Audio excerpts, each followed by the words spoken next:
What's up, guys, and welcome back to a special episode of YNNY. This is our 20th episode, so in celebration, similar to our 10th episode, we went live on Instagram as we recorded it. So throughout the episode, you may hear us interact with the live chat on Instagram. This was a live episode. We had a really good time. We have our usual listener questions in there, as well as some smaller topics at the beginning of the episode. But the main chunk of this episode is our discussion of the new Marvel movie Black Panther Wakanda Forever, as well as the MCU as a whole. So we had a lot of good discussions. It was a really good time. If you're on Spotify, don't forget to check out the poll in the episode description, as well as the timestamps in case you're wanting to avoid any spoilers or jump to a certain point. And check out our link trees in the description of the episode so you can find all of our social medias and all of that stuff. And yet again, we do have a Patreon now, so if you're wanting to donate or help out the podcast at all, it would mean the world to us. That should also be in the episode description. We've got some new ideas that we're wanting to implement in future episodes, and it's an exciting time, so any help is definitely appreciated. And lastly, there was some slight technical issues that we were trying to deal with this episode. Since we were live on Instagram, then we had our phone set up next to our usual recording setup so that we were able to go live on Instagram, but there was no way to fully mute our audio from the phone without our audience being muted to us as well, so we had to have that slight background noise in there. So hopefully we're able to take most of that away in the editing, but it shouldn't be too bad, shouldn't be too noticeable. So anyway, episode 20, let's get into it.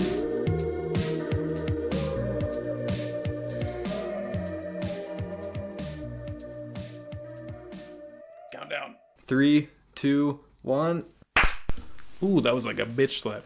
Oh. All Alright, right, well, what's welcome up? Everybody. Episode 20. Episode 20, bitches. So yeah, 20 episodes. Okay, so for the podcast listeners, we're live on Instagram right now, so I'll do a whole disclaimer and stuff, but like, we'll be interacting with a live chat as we're doing our episode. Yes. Just so you guys know what that is.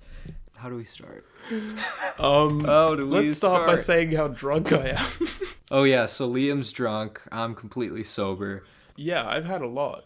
Like, a lot. Oh boy. But it is a celebration, I guess, so... To explain myself, I didn't know that we would be recording around this time because this whole episode has been a bit up in the air recently. Like, we didn't know when we were actually going to record. And then Quinn's like, oh, I'm going to be home in like an hour. And I'm like, oh, okay, Jesus. Yeah. So we're doing it. It's Thanksgiving Day. Happy Thanksgiving. Happy 20th episode. Happy everything, whatever. I don't celebrate Thanksgiving, so I'll say happy 20th episode. So I guess before I forget, we have to shout out some of our patrons. We do. Because that's I'm what glad we're you doing. reminded me. So... Oh my God. Yeah, I'm going to try and remember the stuff that we need to remember. Thank you so much. Yeah, you probably can't. It just feels so weird not shouting out Kath along with them. It doesn't matter. Kath should have donated more. If you're in here, Kath, we're just kidding. Yeah, so shout out to Moving Pictures, Julia. She's in the chat. Woo! Julia! Thank you. We love you. We love Julia. So thank you to her and Cam Adak for being some patrons. That means the world. Seriously, I still can't even believe it. No, Kath, we're totally kidding. Seriously, I'm totally kidding. Oh God, you didn't even have to donate. She's like, sorry, I didn't give more. Jeez. I'm just seriously, it's all good. Did Kath listen to the new episode? Probably. I think she's probably caught up. Yeah. Yeah, where you just slammed her for not donating more. Yeah. So yeah, we could just get right into it. I mean, we probably have little topics, right? That probably want to hit. So I only have 2, but you can get to yours if you want. I don't care. I'll just bring up a little thing, real quick. Mm-hmm. Okay, so I think it's actually a phenomenon that we're experiencing right now because we talked on the last episode about how you and me both had like a similar theater experience with Smile. Oh yeah. It's a phenomenon. I've seen so many people talk about the fact that they went to a Smile showing and it was the same experience. Fucking people running around being disruptive the entire time. I've seen like actually so many fucking people talking about this and I'm like, why is this a thing? Is Smile like a cursed movie? Like what is going on? I swear it has to be because I didn't even tell you this, but I have another coworker at the theater who she went to go see Smile and also had the same experience. I'm not even fucking kidding. It's a phenomenon. It is, yeah. All right, that's confirmed. It's cursed. And like, I see so many little kids talking about how they went and saw Smile. It's like, this is a rated R fucked up movie. Why are they randomly going and seeing Smile? It must be some new trend. Like, let's go and ruin Smile for everybody. I don't know. It seems like that's the case, yeah. I don't understand it. I really don't. I don't know either. That's crazy. This phenomenon does not have me smiling. It has me frowning. So, yeah, you advertise a movie called Smile, and I'm not smiling at all. False advertising, damn it. Seriously. I don't get why that's a thing. But my one was just like kind of annoying because people in front of me laughing at every single thing that happened. Some random guy like coming to sit next to me, then sitting like a few seats across from me, then sitting in front of me, then sitting behind me. It's like, what is going on right now? And then I hear so many people saying like the same thing. It's like, what? I know, and that's strange because, like I said, it's literally exactly what happened to me. Like, the kids were running around, being loud, laughing, and then even sat in the same row as us at one point. So it's really weird. It's just like the curse in the movie. It's cursed in real life. I don't know. It's fucking bizarre. It just passes from person to person, just like in the movie. So maybe it's like advertising. Maybe like the director like hires these people like, go ruin the movie. Why would he want to ruin his own movie though? That's weird. I thought like the advertising they did before that with like sticking random people in like sporting events and shit and having them smile, that was smart advertising. I didn't see that. Oh yeah, you should have seen it. It was weird. Like they hired like fake actors to go in like concerts or sporting events or like highly populated areas and just like do that creepy smile around everybody. It was kind of funny, I guess, but I never saw that. That's actually pretty cool. It was creative advertising, but yeah. There's one like bit of advertising that's like sort of similar. I like advertising like that where it's just like really out there and like you see it in public and it's like, what is this crazy thing? You know? Mm-hmm. Yeah. But like there was one for an album actually, and it's an album by Tom York, like the guy from Radiohead. Mm-hmm. Love him so much, obviously, but like he, for his latest album or something, he had like a literal number that you could call that would like make like these weird noises like that he created for the album and stuff, and like tell you a bunch of weird cryptic shit, and it's like, oh my god, that's so cool. I love that. That is, yeah. I like when artists or directors or whoever does that for their upcoming stuff. It doesn't happen often, but it's a good way to advertise it because it gets people talking, I think. Yeah. And maybe that's the way that it is for Smile, I guess. But maybe, but like I just refuse to believe. If anybody else has had a bad Smile experience, put it in the chat. I think everyone has. I know, seriously. It is cursed. It is. I'm never going to forget that theater experience, but not in a good way.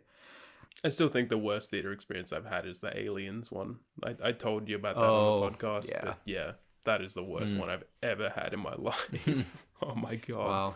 I really don't think anything is... I think Smile topped all of my bad theater experiences. It was so bad. I think that's the new worst one I've ever had. Really? Honestly. Yeah.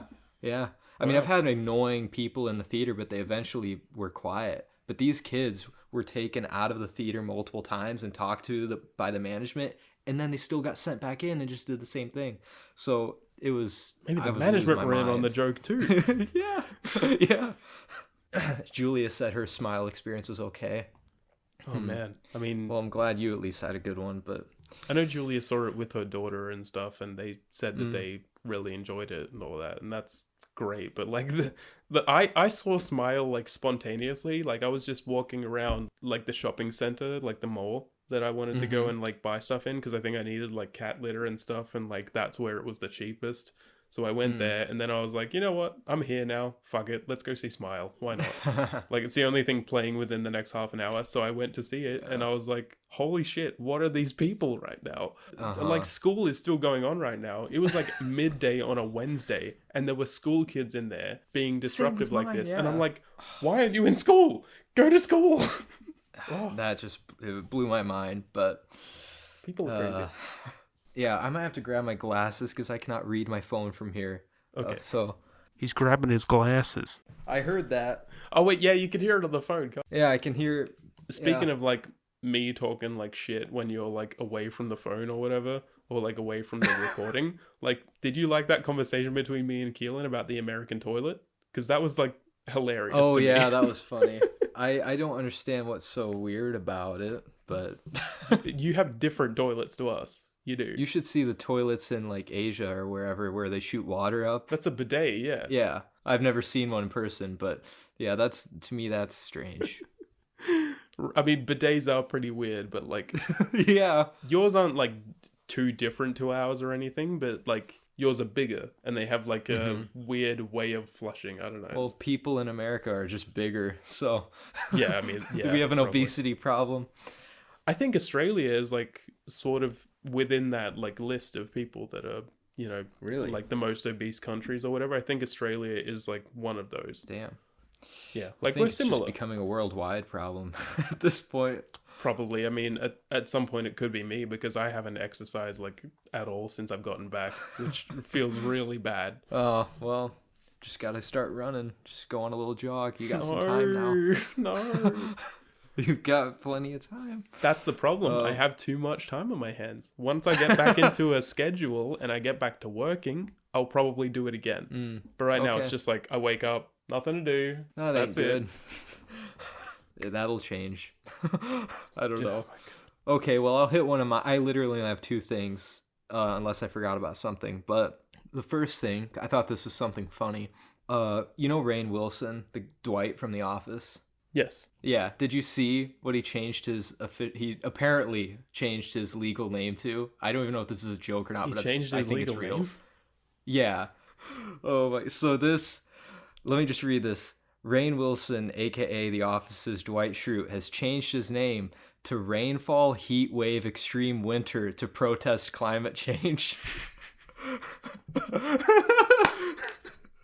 I'm pretty sure this is real. I know. I'm pretty. You can look it up on like. I should actually probably look this up on Google. Rainfall what? Rainfall, Heatwave, Extreme Winter. I'm actually looking this up. I don't believe you. Hang on. Rainn Wilson. And then look. Oh yeah, if you look up Rainn Wilson, the name change is one of the first things that came up. That's You're actually bizarre. right. Oh my god. This is How the crazy. fuck is this a thing? I don't know, but oh my gosh, I don't know what to even say. Why? How does that help? To bring awareness to climate change, apparently. He's like the fucking Just Stop Oil fucking protesters. I don't know if you've seen them, but oh my god. What are they doing? They're like a group called Just Stop Oil. Yeah, basically they're protesting like climate change and like stuff to do with oil usage and all that shit. Like I think the cause is like a good thing, probably, but it's just the way they're going about it. They literally like the first thing that they did that got them into like the media was they went to like a museum and found a Vincent van Gogh painting and they I saw this fucking yeah, like tomato juice on it or something like that. And then they went to threw another like a one. cake or They threw something mashed at it, potato on it. Like Yeah, they I have saw not that. stopped, and they just keep doing that kind of shit. And they keep doing that thing, that thing that I hate the fucking most with protesters. They block off roads. Oh yeah, I fucking hate that so I'm sure much. you're one of. I'm sure you're a believer in the just run them over. Just run them over. I would run them the fuck over. I would not give a shit. I would fucking mash them. Oh my god. It's just pointless. Yeah, I mean that type of protesting. There's other ways they can like fight for the cause than just Exactly. annoy people. They're just trying to get attention. Apparently, I don't know. Well, I mean, I understand wanting to get attention of like the people that are responsible for these causes and stuff like that. Like, if you want to target those people, that's fine. But when you target the general public, it's like you just want to get in the news. Yeah, they've successfully done that, but then you're just being laughed at most of the time because you're a fucking idiot. Exactly. Like, oh my god. Just go somewhere else. Fuck off. Yeah. So I guess the moral of that story then is changing your name is better than annoying other people. So good I for Rainn side Wilson, with I Rainn guess. Wilson. Let's go. I mean, it is a kind of cool name, but it's just like fucking weird. Extreme heat winter. What? Like I still forgot. I already forgot it. Rainfall, heat it's wave, not a extreme cool winter. name. I'm just gonna start calling him that though from now on because it's his legal name. So Oh my god. And we yeah. recently talked about fucking Kanye changing his name to Ye. Like, that seems tame now. Oh, that seems fine. Exactly, that's really tame. Now it's like Rainfall, fucking Heatwave, Extreme, Mega fucking Cyclone or some shit. It's like, oh my god. Why? Ye seems normal. He is now. Well, not really, no. There's still new shit coming out, but... What's new in the Kanye news? You could have a whole Kanye Corner. podcast... Exactly. You could have a whole podcast to where all they do is talk about crazy shit Kanye did every week. Probably. I could probably look up his name now and see something, but yeah. Oh, we doing the Kanye Corner again? We can try, yeah. I've got this segment. The news. So what's crazy with Kanye this week? He used porn, bullying, mind games to control staff. Okay. That was from a day ago. Wait. Read that. Go to that article. I want to know what that means. Former Yeezy team members claim that West showed them explicit messages. Okay, get out of here, ads.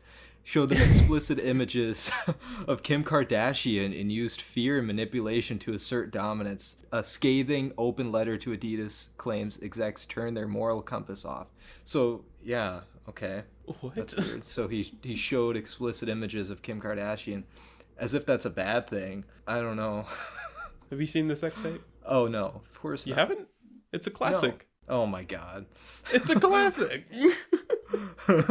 It's what made her famous. Oh, true. But hang on. I saw this. What's this say? The attendees say that Wes looked down at his foot, stared up at the woman, and told her, I want you to make me a shoe I can fuck. Oh, I heard about that, yes. What is this? He wants a shoe he can fuck. I heard about this because my cousin sent me this.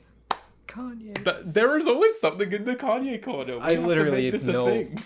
This is the new icebreaker. Fuck the good and bad segment. Oh it my has god. to be. But it's gonna be sad when Kanye doesn't do any crazy stuff anymore. Oh, he's always doing crazy stuff. True. I mean, we have a fortnight usually between recording. He's gonna do some shit within a fortnight. Yeah, always. For sure. Oh, that's funny. I'll go with this one because it's probably the smallest out of the three, but it's just something that sort of upset me recently. I mean, it's not going to be an upsetting thing for you because it's going to be different for you, but apparently in February, as opposed to your December, we are getting the whale. What? Yeah, we have to wait 2 whole months, apparently. Wow. I'm so fucking upset. So upset. So that does come here in December for us then. Yeah, it does. But okay. February, they announced I am happy for myself. The whale is coming out fucking February in Australia. Oh. Damn.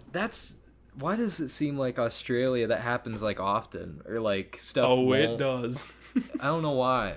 It's weird. It's such a shame it happens with this movie as well, because it's it's our most anticipated movie of the year. True, isn't it is. So yeah, oh it is. So I'm probably gonna see it a while before you, and I imagine that's one we're gonna definitely talk about on here because we've been talking about it forever. Yeah, I'd love to. That'd be nice. So yeah, so I'm gonna have to really remember all of it or rewatch it before you do. That's such a shame. I'm so upset about it.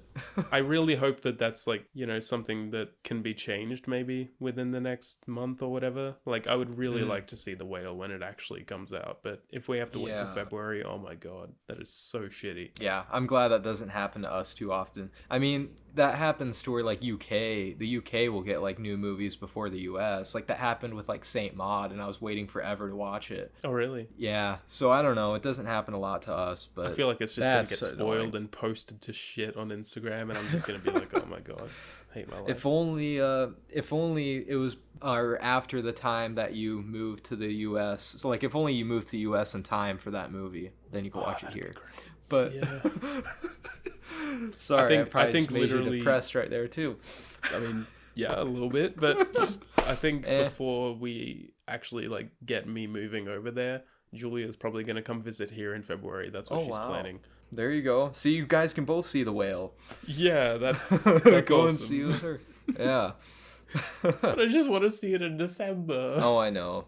At that point, she'll be rewatching it, basically, right? True. Ugh. Yeah. Well, we can look forward to that, I guess, in February, The Whale. All right. Well, I'll get my last topic out of the way. This is kind of a big thing. I mean, for me at least. James Wan, the big horror director. Yes. He is merging his production company with Blumhouse to create a horror movie empire, it says. Did you hear about this? A horror movie empire? Like, it's Yeah. going to be exclusively horrors now? Well, I mean, Blumhouse has always been pretty much always horror, with some exceptions, but like... Well, it's been Whiplash, right? Well, they did Whiplash. That's like one of the few exceptions, but otherwise they almost always do horror. And so James Wan is merging his production company. I didn't even know he had one. I don't even know what his is called. But he's merging his, I guess, with Blumhouse to create, like... I can read the little description. It says James Wan and Jason Blum are in the process of merging their production companies. The New York Times outlined the merger, saying Wan and Blum plan to build a horror film factory if the merger is completed. So I imagine we're going to get a shit ton of horror movies if this happens, which is good, but I hope that they're actually good, unlike what most of Blumhouse does. Yeah, that's what I'm worried about, because there's Blumhouse, like, being, sort of generic. Quantity and all over that. quality. Yeah, I mean, yeah. But also, like, James Wan doesn't seem like... to me, he's not really been that great for a while, I don't think, and that's what worries me. It's like him plus Blumhouse, who is, like, really quantity over quality. That seems like a recipe for disaster to me. I mean, I don't know. I'm hopeful. I'm just looking forward to getting more horror movies, because I feel like it's still going to be the same type of horror movies, but just maybe more of them. Who knows? But I don't know. I mean, I like half of James Wan's movies. I like. He's like the most mainstream horror director ever. So I mean, I don't love like a lot of his stuff, but I just thought that was a big thing, I guess. What is a director or a film that you think about when you think mainstream horror? Conjuring is like the most mainstream horror it gets. That's what I think of. I usually think of Mike Flanagan. Really? Yeah, he's up there. He's definitely up there too. I know that, like, Julia, she loves Mike Flanagan quite a lot. Like, she loves Haunting of Hill House so much, and she has a lot of love for Mike Flanagan. But I really don't get it anymore. It feels like everything he brings out is like the same thing. It's very similar. I mean, it's like Mike Flanagan though, his is so much more like character driven than James Wan. Like James Wan goes for the scares. Mike Flanagan really takes his time, and like almost to a fault sometimes, to I'm almost like bored by the stuff he does, like his series. I thought Haunting of Hill House was good, but Haunting of Bly Manor I thought was just straight up boring. I'm not gonna lie. I'm like 5 episodes into Haunting of Hill House, and it's good so far, and the characters are interesting, but the horror element is not like at all to me. There was like one bit where I was really unsettled, and it was like that big tall guy like floating around the hallways. That was cool. Oh yeah. I was like, that's actually terrifying. Jesus fucking Christ. But everything else, it's like... I think there is more creepy moments to come, trust me. But I think the reason Bly Manor let me down is because I went in expecting another horror series, and it's actually more of like a romance with horror elements. So maybe that's why I was let down. Yeah, it's a lot more like tame than Hill House. I'm gonna be real. The only reason I'm watching these is to get to Midnight Mass, because I think that will be really good. Like, it looks like a good show. It does. There's like one guy in it that I really, really like. Rahul Kolhi. I don't know how to say his name properly, but he's like a pretty good actor, and I'd like to see him in that role. Apparently he's great in it. That's the only reason I want to watch all of these shows. That's it. I still haven't gotten to Midnight Mass, but eventually I will. But no, you're right. Like, when I think of mainstream horror, I think the three most mainstream horror, like the three kings of mainstream horror, is James Wan, Mike Flanagan, and Jordan Peele. Like, those are the three mainstream. I mean, I haven't seen Nope yet, but I do. Yeah, I mean, I do sort of see that. It does feel and he's my sort favorite of generic sometimes. Yeah, it's generic, but it works. I think that you can be mainstream, but like not bad generic at the same time. Like, I don't think Jordan Peele stuff is like generic. I think it's just really accessible to the mainstream. Like, it's got your comedy, it's got your jump scares, but it has like some deeper meaning too for like people that actually want that stuff. So, but for me, like, where James Wan and Mike Flanagan fail is that I don't know. I just don't know.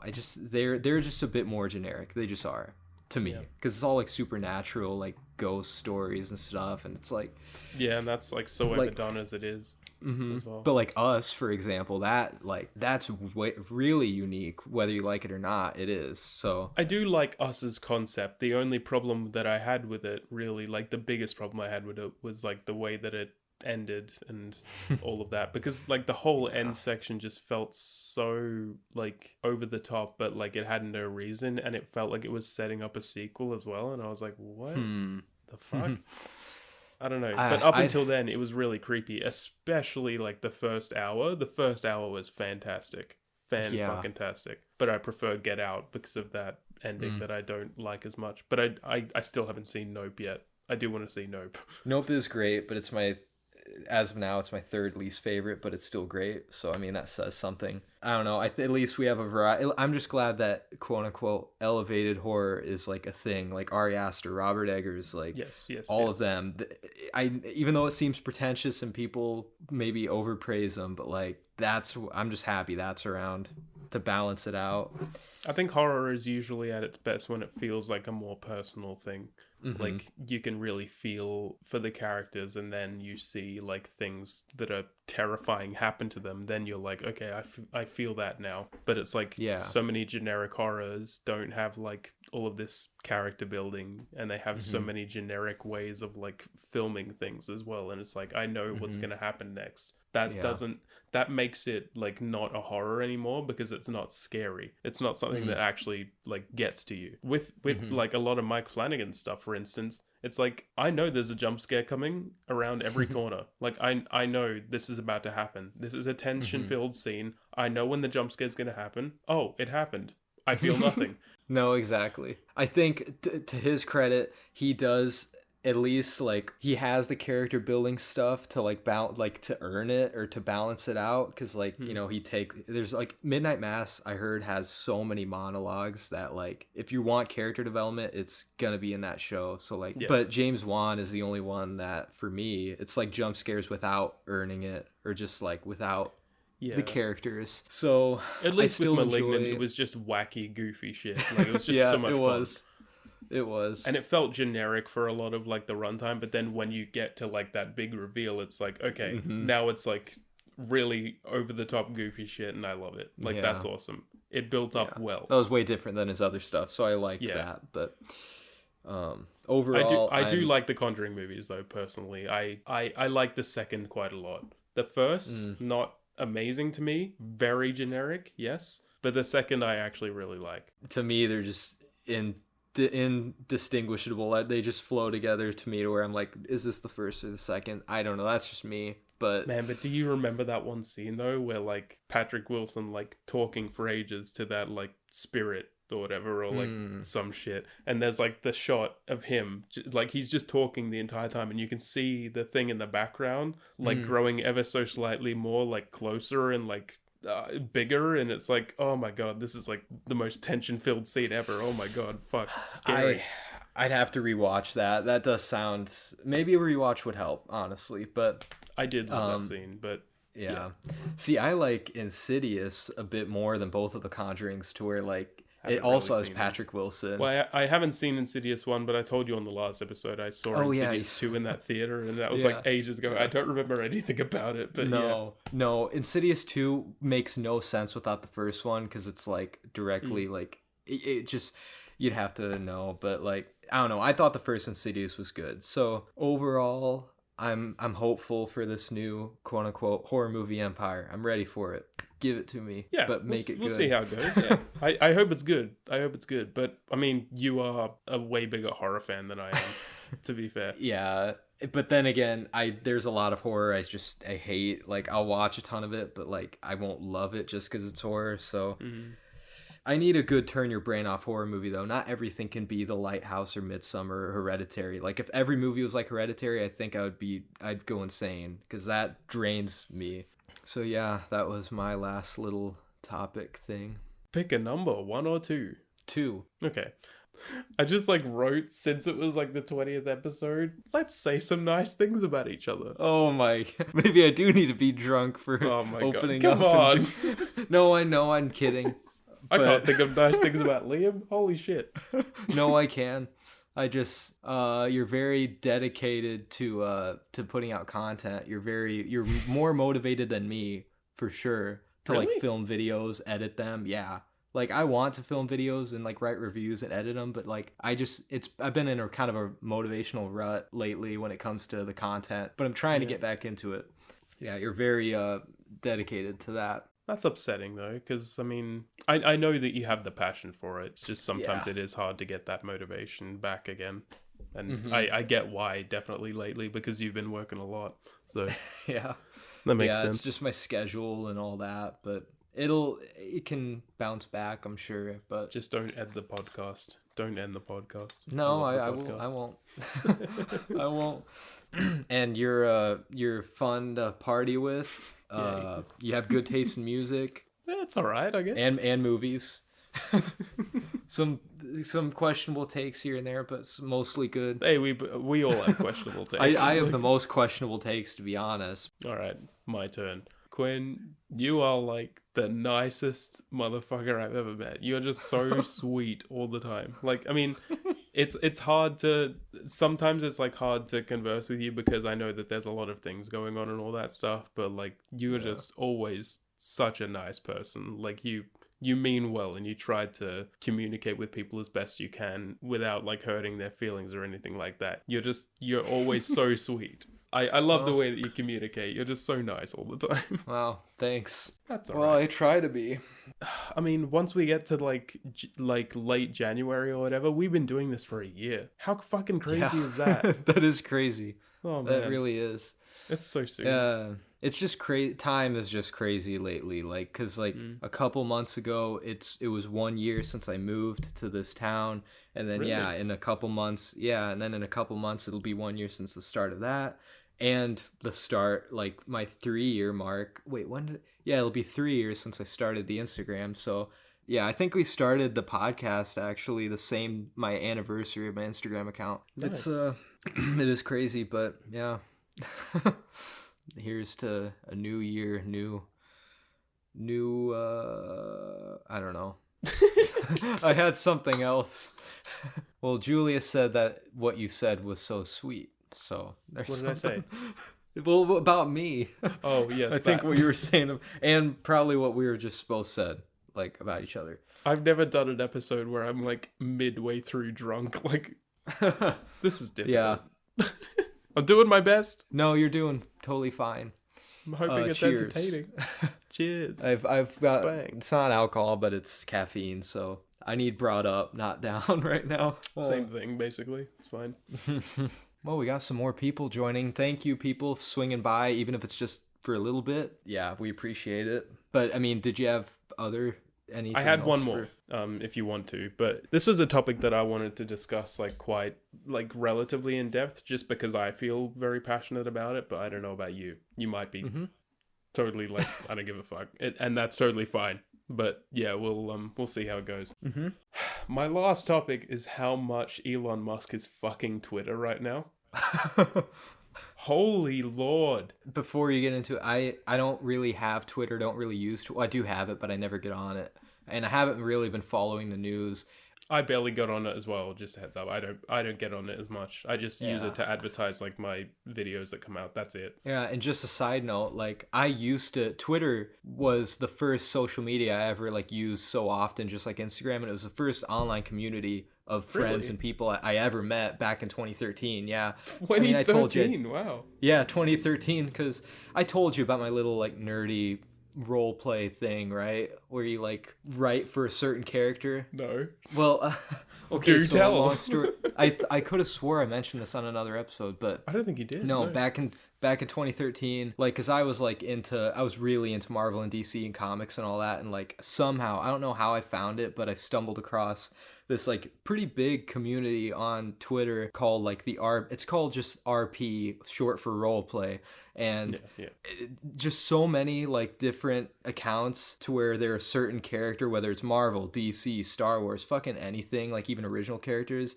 And if you see RP in their like description, it means they're like a role play account, and you can like write stories together, like not weird fan fiction shit, but like, I mean some of them probably do that. It is fan fiction. It's just not sexy fan fiction. Right. It's not sex fan fiction, but like I mentioned in my Black Adam review, Black Adam was one of the first characters I ever wrote for on that. Like for a while, he was like my character, and so. Yeah, so I really liked him as a character, and it was fun, like creating like it's just writing like a story, and then like interacting with other people and like coming up with a cool story together. It's nerdy, but whatever. I mean, it was fun. That's adorable.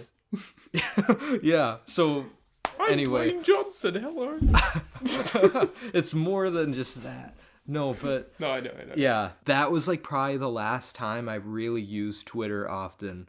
Was like it was from 2013 to like 2015 or maybe 16. It was a good few years I was doing that. Yeah. And then I just stopped because I did see that you can pay to get a blue check mark, which is stupid because now anybody can get a blue check mark. That's something we said in a recent episode. That was the first domino.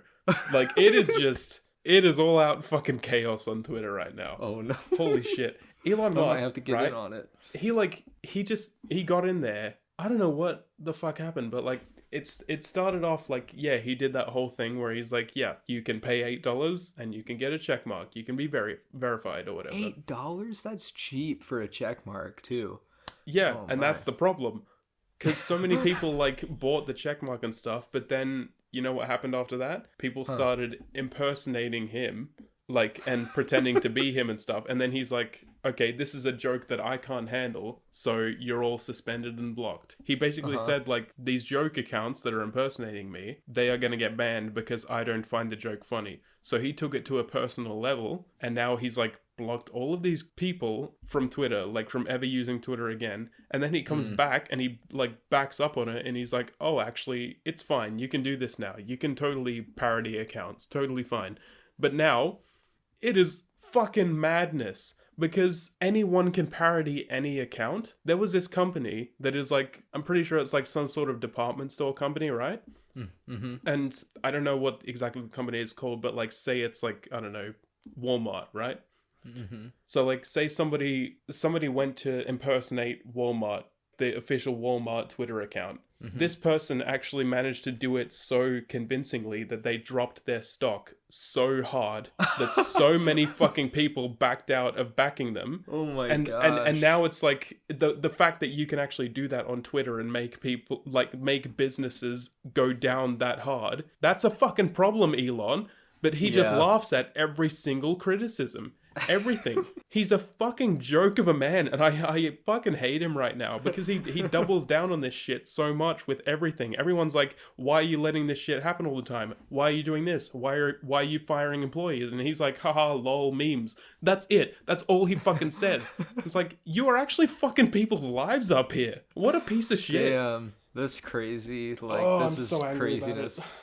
Yeah, to side with him at first, I don't know, parody accounts, yeah, it is like a fine line between a parody account and just straight up identity, like impersonation and identity theft and all that. So like you can parody an account, but you shouldn't be verified if you're parodying it, because then absolutely people not. will mistake you for the real thing.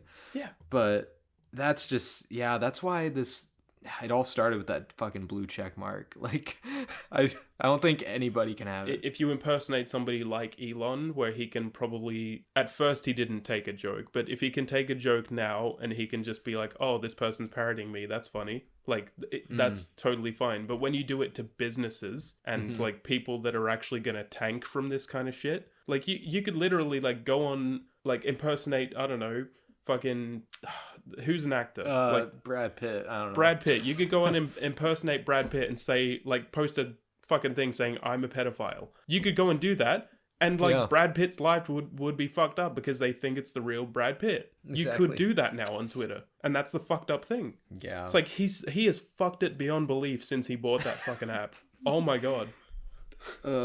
Yeah, it sounds like a real shit show. I'm kind of glad I got out of there, but this would be something fun to see. I mean, not fun, people's lives are getting ruined and stuff, but like, you know, I think Twitter, honestly, at this point is more of a negative thing than a positive thing. Like, if they just like scrap the whole app, humanity would probably be better off, because like, it's always been a cesspool. Yeah, like it's a terrible place to be. It's always been a cesspool. It's always been like just an angry mob of people just like canceling people left and right for like some deservingly, you know, like Harvey Weinstein, fuck that guy, or like but like for other stuff, like people maybe just said something offensive. It's just something somebody said, and they're like, okay, let's all gang up, create a hashtag, and ruin this guy's life. So like, yeah, it's just, and they go far. They go as far as like tracking them down and like making them lose their job and all that shit. Exactly. Like, Twitter is a horrible place to be. But I think really that it's is. like, you know how like Facebook is basically dead, right? I think Twitter is the next one to go. Hopefully, I think so too. I think it should Instagram is like, right now, Instagram really is like at the top right now, like in terms of what everybody uses. And I'm happy because, I mean, Instagram's got its problems for sure, but it's not like Twitter. It's because you don't see as much toxicity on Instagram. Yeah. You don't see nearly as much. Right. And like, you have to like post a video or picture or something. You can't just like type a quick sentence and then a hashtag and just put it out there. So like, and even if you do it won't get seen by that many people because it's a caption. You know, like the picture is the thing that matters. Exactly. And not only that, but I'm also happy that, like, what really annoys me about Twitter is that there's a section for news straight from Twitter, and it's like, we're counting Twitter as a news source, like an actual... It's always been a news source for some reason. Exactly. And that for me is like the scariest thing, because like, you know, your average teenager, whoever, who only gets on Twitter is going to read the first thing they see as news on Twitter and take it as like gospel. Like, they're not going to look any further into it. So that's what I've really hated the most about Twitter, is that who knows if what you're reading is even true. That's the problem. People glance at these things like, you know, and take it at face value, and they like exit out of the app after that. And they're like, okay, like I have imprinted this thing in my mind now that this is news, that this is fact, whether or not it's like true or not. It's like, I just glanced upon that, so now I think of it as fact. Yep, exactly, because it was on Twitter, and like, you know, Twitter's a big app, they wouldn't lie. But even like so many article websites that you go to, they're like, I'm gonna source this tweet as like a part of my article, a part of my news article. You have seen that for fucking like 10 plus years now. Twitter is just always there in news articles. And I'm wondering what's going to happen when Twitter actually, like, sort of just dies. I know. I wonder too. I mean, well, hopefully it just opens the doorway to actual, like, news sources, you know, that have always been around. Like, I would hope so, yeah. You know, and, like, I think any news source, to be honest, can be, like, you know, deceiving or, like, clickbaity or not giving full context, which is why you should go out of your way to, like, okay, let me check out 3 different news sources. Yeah, and if just they check all facts, are accurate. Yeah. So, like... I don't know, but like you said, your average person, they're just going to check Twitter and look at it and then leave. Too lazy to fact check. Yeah. Yeah. So that's what's scary. It's just a big, like, group think. Like, they're all just sheep, like, attacking things left and right, and it's a cesspool. And I hope it dies, honestly. Maybe that is the good thing about Elon Musk taking over Twitter. Maybe he's going to ruin it so hard that it, like, actually dies. I hope. He is just, like... He's doing so much damage right now, and I hate how much of a cunt he's being right now. I fucking hate the guy. Maybe this is his plan, though. Maybe the ends will justify the means, and he's doing this so that Twitter will die. And then I hope like, so. Thank you, Elon. Even then, I wouldn't be like, thank you, Elon, because the problem that I have with it is him taking away the livelihood of these Twitter employees, because he's fired so many people that relied on that job for a long, long time, and then all of a sudden they're gone. That's exactly. I saw that too. That is fucked up. I think that he just needs to go back to making action, like being. He was, you know, considered like the real life Tony Stark. You know, this guy is like really smart and he can build these crazy things. I think he should just go back to doing that and not buying up social medias and like whatever he's doing. Yeah, he used to feel like a human being, but ever since he smoked that fucking blunt on Joe Rogan, he's like, that got to his head or something, and he's just going all out now, and he doesn't give a shit anymore. He's just like, I'm the meme lord. Let me do whatever the fuck I want. I'm gonna buy Twitter. Well, hey. It's like, fuck you, dude. And I got so annoyed recently as well because I saw a tweet that was like this Twitter employee, like this ex-Twitter employee saying like, you know, I just went in to help Elon with all of this stuff, like setting up Twitter and like dealing with some problems that he had because he didn't understand a bunch of things.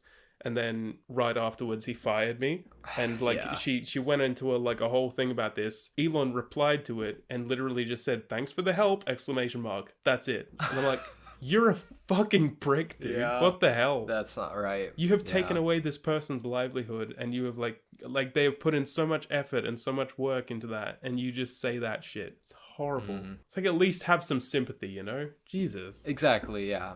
We'll see what comes of this craziness. Like, yeah, it seems like a lot of people are going crazy. I hate Twitter in general, so it's fine. Yeah, me too. I hate it too. But I know you're going to disagree with this, but I wish to God, if there was an app to be deleted, TikTok, please. TikTok is a cesspool. It's not though. It's just like I come across so much stuff at TikTok that I hate. I will admit that. But like in general, like when I find stuff that I actually enjoy and all that stuff, it's like, yeah, this is cool. I wouldn't have seen this otherwise. Like, so that's great. It's good that it showed that to me, but yeah, there are a bunch of bad things on there, but once you get the algorithm to understand what you like, then you're okay. Yeah, that's fair enough. How about just change it? I just wish that little kids didn't have access to TikTok. That's how I just wish they absolutely did. 'Cause it's poisoning the fucking minds of kids. Like, yes. So there you go. I'll agree with that. It. Yeah, just I don't think it should be the first to go. I think Twitter should be the first to go. But yeah, Twitter like TikTok, for sure. TikTok needs some work, definitely. Yeah, I'll admit and that. I mean, and the fact that like China is basically like stealing people's information from it, but that's beside the point. I mean, regardless, there's Mark Zuckerberg stealing people's information from Facebook all the time. That's true. And have you heard about all the Metaverse shit? Like, the Metaverse is the most pathetic experiment I've ever seen in my life. What is it again? Is it just literally an online world you can go into and like? It's VR. Like it's VR. You just like go and like talk to people and stuff and like have a like online community and shit. But like, you know what? This is actually a funny thing that I think you'll actually find really funny. Maybe a month ago or something, they said, okay, Metaverse is coming out with a new big announcement. And they like went live to do it. And they said the big announcement. You know what the announcement was? Huh. We've added legs to our avatars.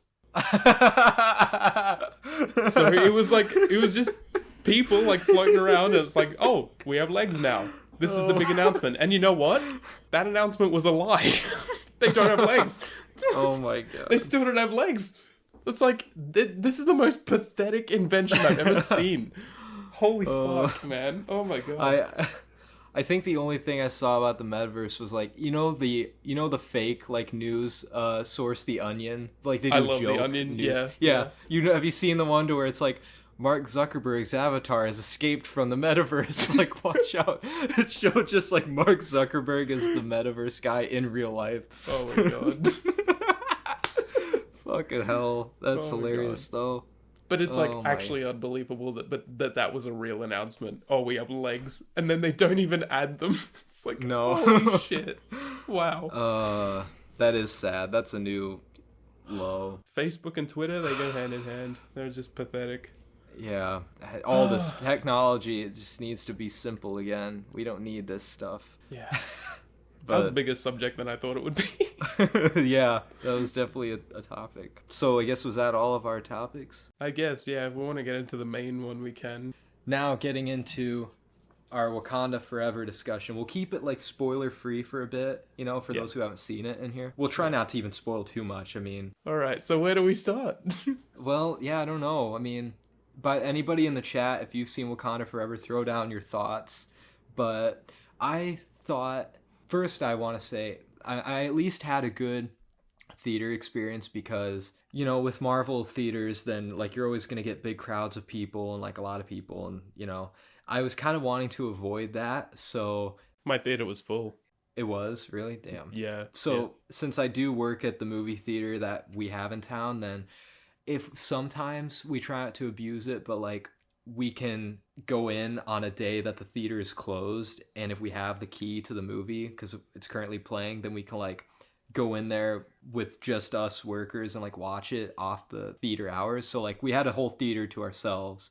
Yeah. So that was nice. And who'd you see it with? I saw it with my coworker Jen, a couple of her friends, and then our other coworker Kathy. Chandra wasn't able to make it that time. Yeah, I mean, what did you rate it? I don't know where to start. I gave it, I guess, for ratings, I gave it a 3 out of 5, which is like the same score I gave the first one. So they're both on the same level for me, honestly. I haven't rated it yet. I feel like I might do a full review on it, I think, because I have a decent amount to say, but I'm roughly between a 7 and an 8. I like, when I came out of the experience, though, like, I was like, maybe this is a 9 out of 10. Like, I was like, really loving it. But like, now, having let it sit for a bit, I'm like 7 to 8-ish. I liked it probably more than you did. Yeah, I'm sure you did, but I honestly, I might like this one more than the first a bit. Oh, I absolutely do. Which I know neither of us are big fans of the first one. So, I mean, but no, I mean, I thought this was, to be honest, a 3 out of 5 does feel kind of low. Like, maybe a 3.5. That might be generous for me, though. I don't know. But it was a good, like, it's the best possible way they could have carried on the story, probably. You know, honestly, that's like the one thing I was really worried about. I'm like, how are they going to address this? How are they going to continue this kind of story? And they did it extremely well, I think. They did, and it was like there were definitely a lot of parts that there was one part that like was almost got me emotional, and I was like surprised. I was like, damn, a Marvel movie is making me emotional right now, like. So, I cried at one point. You did? Yeah. We can get into that when we eventually get into spoilers, like which part, but like I just really wish that it was more clear in my mind. I watched it like awake, and I watched it once in theaters, but I think it was just too long. Because it is long. Yeah, I was getting kind of tired, honestly, at a certain point. This is such a problem for me. I hate getting tired in the theater, but like if it's this long, I'm in I'm in a chair that can like lean back and it's all dark in the room. Like I'm bound to fall asleep. I think if it's like something that you see where you like woke up sort of recently or whatever, and like if it's a full theater as well, like that definitely makes you a bit more awake because you're like feeling the reactions with everyone else. So, I mean, maybe if you were in the sort of experience that I had, it would have been different. I don't know. True, because I was, like I said, I was in the theater with like 4 other people. It was really quiet. I mean, it's just a recipe to fall asleep, honestly. So I understand that. I think a lot of like the theater experience can affect how you view a movie, probably. Which is why I really would have liked to rewatch it before this, because like I said, maybe it could have gone up to a higher score. Maybe I would have liked more things about it. But things I liked. I don't know. Do you like anything? No, I mean, I do like things about it. But like Namor was a cool villain, I thought. See, I don't know what I can say without spoiling. That's kind of why I'm like hesitating. We can get into that if you want to. Overall, before we get into spoilers, and we're not going to, like, for those in the chat, we're not going to spoil like every little detail. Most of the stuff is like common knowledge by now, but it was a solid movie. Yeah, just a solid Marvel movie. I'd recommend it, I guess. You don't have to say that if you don't like feel like you liked it as much. That's totally fine. I definitely liked it enough to give it 3 stars, though. So I mean, it wasn't a decent movie. It was. But yeah, did you have anything like before we get into spoilers? I enjoyed it a bit more than you did, but there's a lot of reasons for that, and I feel like we'll probably have to get into spoilers to talk about all of that. But I mean, yeah, just in general, I think it's a lot better than the first. I really do. Because the first felt like a generic Marvel story, whereas this, like, it did in some areas, but because of the fact that it was, like, trying to carry on some sort of legacy and also trying to be as respectful as possible to Chadwick, it made it feel a little bit different to me, and there were moments where I was like, wow, this, like I'm surprised that Marvel is doing this, or I'm surprised that, like, Ryan Coogler has, like, been able to do this kind of shit, and make it really effective. I just got really emotional with a lot of things with it, and I'm glad that I did. But I totally would understand if people didn't like it, because at its core, like story-wise, it's another Marvel movie. It is. Yeah, I think in terms of like the story and the villain and like, you know, the structure and all that shit, it's totally like, you know, your average Marvel movie. But what I did appreciate, though, less cringy humor than the first movie, less like stupid internet trend jokes being inserted like the first movie. Like, what What are are those? those? I Oh, fucking you hate did. Yeah, we did it at the Yeah. same time. Anytime I think of the first Black Panther, I think of that scene. That's instantly Me what too. my- Me too. Yeah. Yes. And I'm And just I like, hate that. This got nominated for Best Picture. What are those jokes? Fuck out of here. Oh, So, I could go into a whole rant about the Oscars from that I year. know. Oh, I Oh know. boy, not gonna I do know. it. We could, but yeah, that's a whole episode right there. But yeah. So I did appreciate the toned down humor, and like it felt like more like serious and like artistic in a lot of ways, which was surprising for Marvel. So like I really liked that, especially the ending, which eventually we'll get to. Like I was like, damn, this feels like an actual drama movie right now. This looks like an actual like That's the thing that I film. loved about it so much. It feels like primarily it's a drama. Mm-hmm. Like Yeah. that's what I loved about it the most, and like especially like working that in with the cinematography too. The cinematography was beautiful. Mhm. It just felt Oh, like a drama movie. Like it felt like Yeah. that's what you were watching, and seeing that on like a huge ass screen with like Marvel fights in between, like that was such a weird surreal thing, but it seemed to work for me. Yeah, So- yeah, I agree. I'm surprised at how articulate I am for how drunk I am. I'm surprised too. Just a heads up.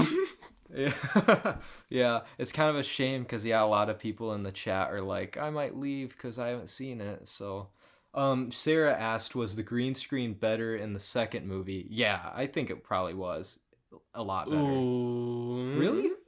I have no, because another thing I think of in the first Black Panther, that big fight at Wakanda that they have at the end, whatever, it's for the first one. Yeah.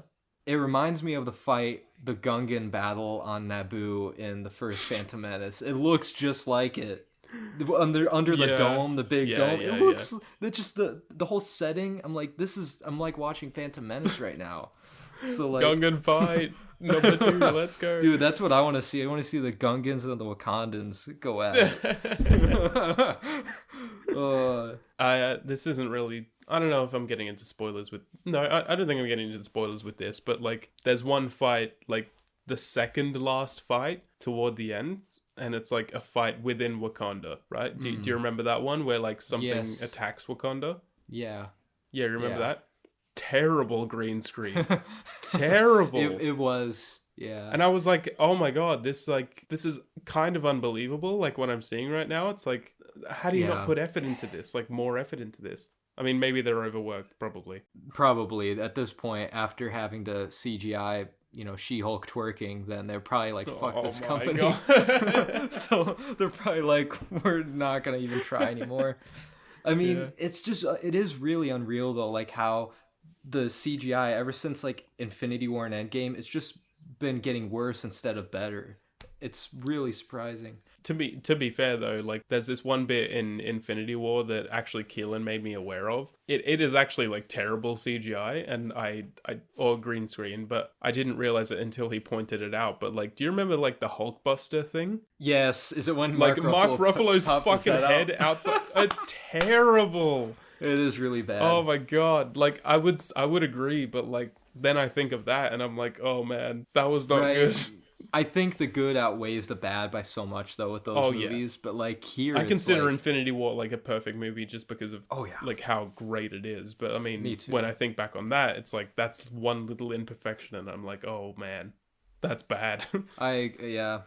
Another one more thing though about the first Black Panther movie that I really think of when I think of bad CGI is the fight between him and Killmonger in their suits. Like wherever the fuck they were, it literally all of it just looked like a PS2 cutscene.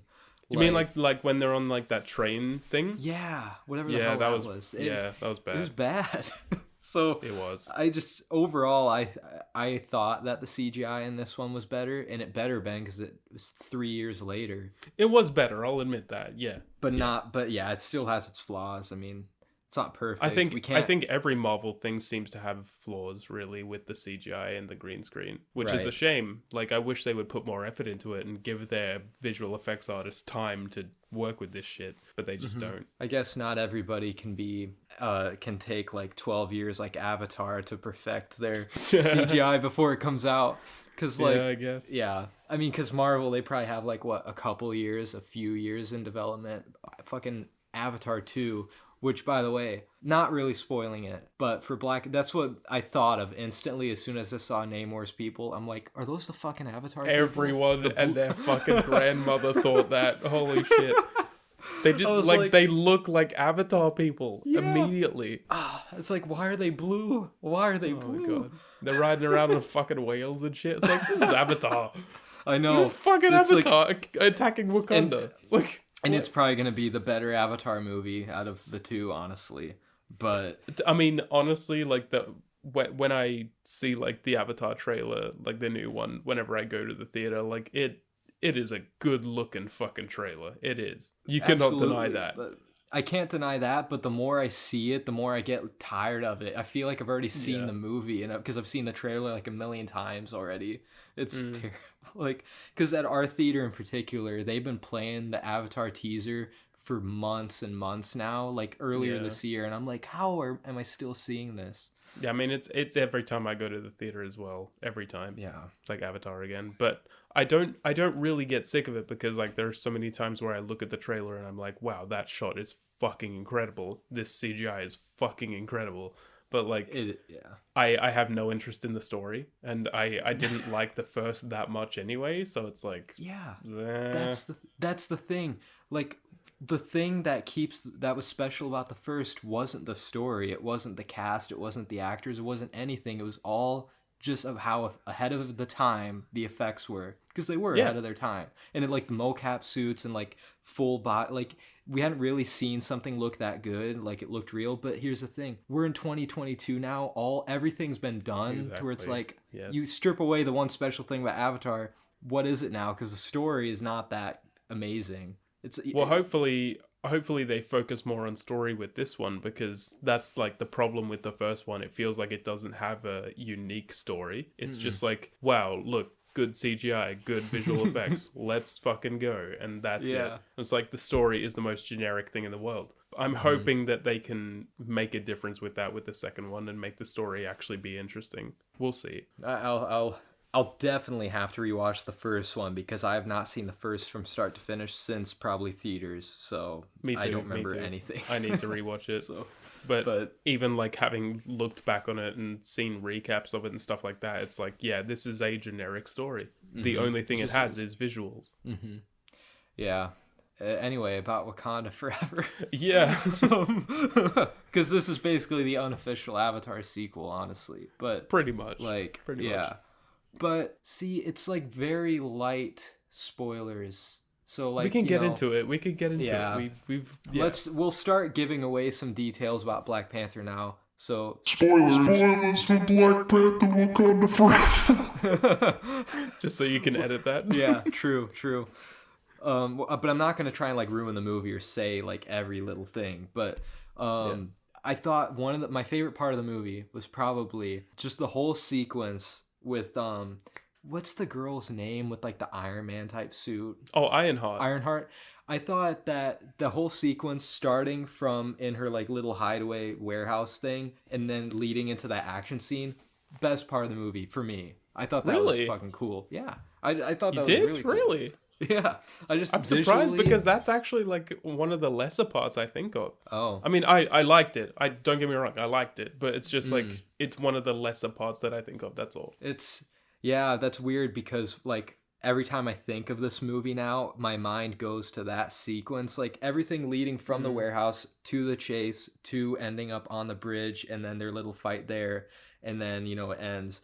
I just thought it looked really good. I just thought like the whole chase was cool, like how they were in the car and then she was up there in the suit, and I'm like, yeah, this is a cool action scene. Yeah. So what I did love, and what I like actually, because I saw it with my cousins, because we see every Marvel movie when it comes out, we always go together. But like I turned to my cousins like during that scene and I was like, she's doing the exact same thing Iron Man did in the first movie. Oh yeah, she's flying all the way up, and then she's fucking freezing and then going back down again, and it's like, this is the exact same thing. I love that she's doing that. That's so I kind of cool. liked that. Yeah, it was a nice little callback to It was great, to the Iron Man one.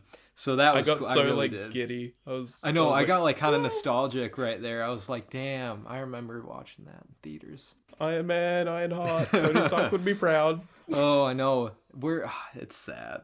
Side note, but like, yeah, the MCU has never felt the same for me after Iron Man left. It just hasn't. I mean, I need to move on, but it just At least we have No way Way Home. I think that's like the best thing that's come since. It's definitely one of the best things, yeah. But it's just sad, like, knowing, like, I'll never see Tobey Spider-Man alongside Iron Man, like, Tony Stark, you know? It's like, fuck my... and then my childhood, like, or my life would be complete if I saw those two together. I can't even imagine it, but... Honestly, yeah. four like best castings in the MCU coming all together would be amazing, because it's like Tobey Spider-Man flying around with fucking Robert Downey Jr.'s Iron Man, and then Charlie Cox's Daredevil, and then Hugh Jackman's Wolverine. I knew Wolverine was coming, but I totally forgot about Daredevil. Man, he is great. If that happened, I would fucking come right on the spot. Holy shit. That is perfect to me. That would be perfect. I mean, but no, I think the biggest missed opportunity is I would just love to see Hugh Jackman and Robert Downey Jr. like their personalities coming together. Those are the two I would want to see most come together. That would be incredible. Speaking of all these crossovers and shit, there really wasn't any in this movie. Like, not any outside MCU characters. Like Martin Freeman, baby. Sorry. Oh my god. Oh, that reminds me. Yeah. That reminds me.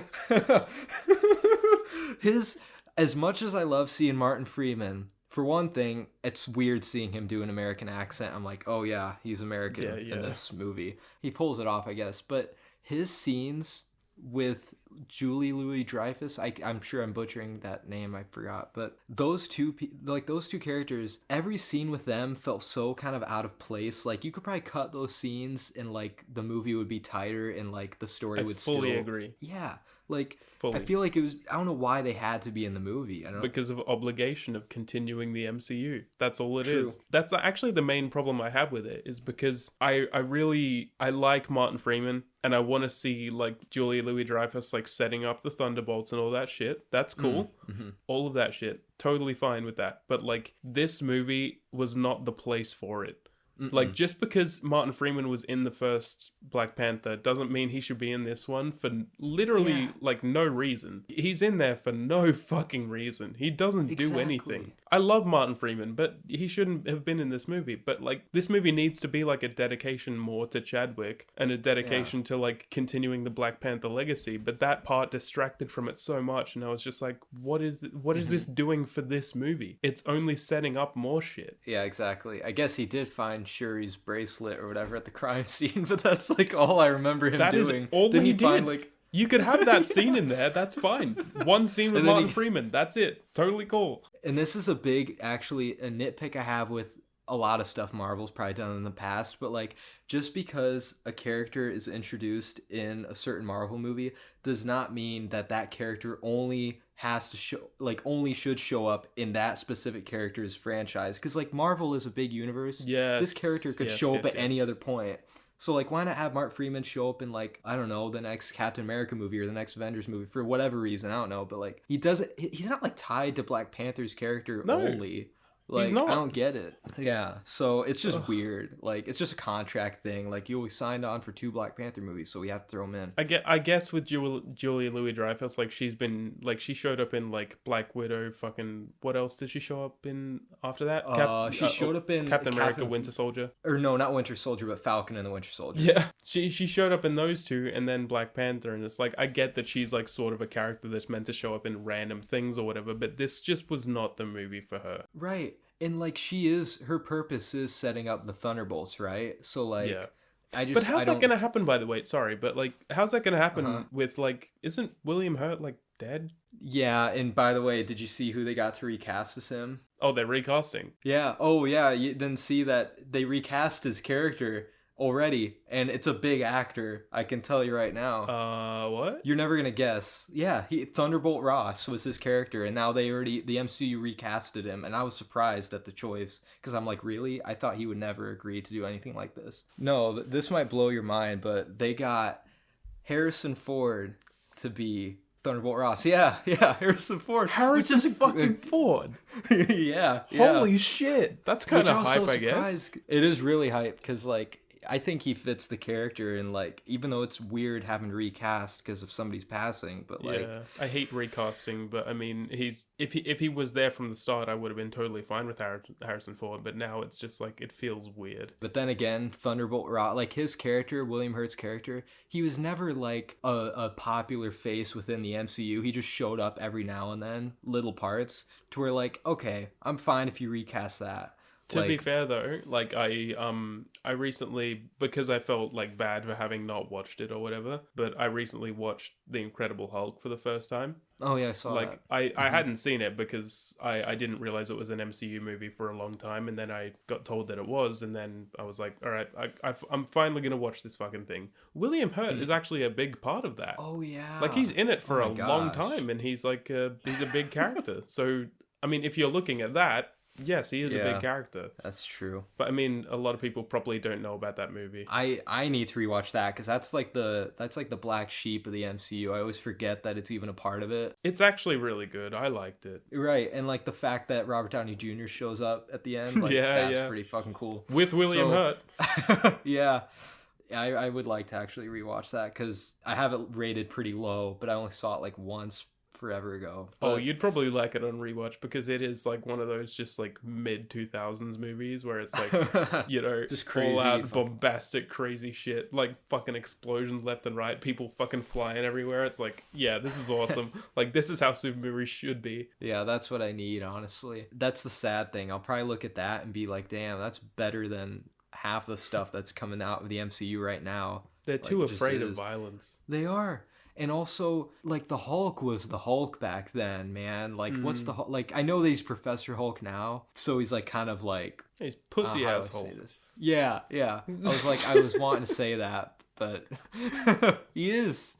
Yeah. So, like, no, ever since... Here's when the Hulk stopped being the Hulk. It's after he got his ass kicked by Thanos at the beginning of Infinity War. That's when the Hulk stopped being the Hulk. Because, like, before that, he was fucking OP, man. Yeah, he was. I mean, in general, like, I sort of, like, when I see, like, the Hulk as the Hulk, I'm like, yeah, this is, like, an intimidating figure, and, like, it's strong and big and crazy and shit. Like, that's cool. But, like, whenever I see the Hulk as Bruce Banner, I'm like, Mark Ruffalo is such a pussy, dude. Like, he's such, like, he just has that face for some reason where it's like, this guy, I could beat the fuck out of this guy, and I'm not strong at all. Like, right. Like, I look at Edward Norton, though, and I'm like, I couldn't beat him up or anything, but, like, I wouldn't stand a chance against Edward Norton, but I probably would stand a chance against Mark Ruffalo because he just has that face about him where you look at him and you're like, oh my god, this guy's like a little bitch. And it's like, why is this guy playing the Hulk? Edward Norton was so good, honestly. It makes sense though, because like Bruce Banner is like a really timid, like kind of like, you know, little weaker person, and then his alter ego is the complete opposite. So like it makes sense, but I will always like, my favorite Hulk will always be the Hulk from the first and second Avenger movies, because like that's before they stuck Mark Ruffalo's face on him and made him look all weird. And then Professor like, Hulk made him is weaker. terrible. Yeah, I just don't like him. Alongside She-Hulk now, it's like, what is this coming to? I mean, I'm gonna watch that show eventually, but oh my god, I'm not looking forward to it. Honestly, that could be like a so bad it's good type show. Oh, maybe, but like the fact that they're sticking Daredevil in there as well, and he looks goofy as shit. I'm like, this is actually painful now. Like, I don't want to watch this. They're true. They're gonna butcher your boy. Tell you what, though, I have like 6 episodes left of What If, and then I got to get to Miss Marvel, and then She-Hulk, and then I'm done with the MCU. I'm done. Oh wow! I finished Moon Knight recently. Fucking slaps, dude. Moon Knight is great. Moon Knight is fucking great. I gotta get over that first few episode hump that I'm on. Like, I need to just get through that. I think you'd like Yeah. episode 4 and 5 quite a lot. Episode That's what 6, everyone's like been telling me. episode 6 does get into like, big Marvel fight, crazy shit. But like even then, I did like it quite a lot. So yeah, I need to watch What If, Miss Marvel, She-Hulk, Hawkeye, finish Moon Knight. It's unreal. Like I have so much shit I need to watch for them. I tell you what, I've watched 2 episodes of What If. It's bad. Is it bad? It's is straight it bad, up though, or is it bad. just like? Because like I remember, No, it's I did just watch straight up bad, in my opinion. I mean, I saw the first episode like when it first premiered, and then I stopped after that. I thought the first episode was totally fine. I just thought like, what's the point, you know? That's the thing with all of it. It feels like every episode that you probably go to watch, it's like, what's the point? What's the Right. fucking point? But the second episode had me going, what's the point? And also, this is terrible. And this isn't like really a spoiler or anything, and even then it's like a show called What If. It's like not something that's canon or anything really. I mean, it's canon in other universes, but we're probably not going to see more of it. The second episode, like the What If thing, is literally just what if T'Challa was Star-Lord, right? Oh yeah. What the fuck? Like, I did see that one. I did watch that one. You did watch that one? Because Thanos is. Spoilers for What If. What is Thanos? Dude, I know, but I thought that was kind of, it was so out of the blue, like it was like so unexpected for me that I actually I thought like, oh, that's cool. Like, what if Thanos was good?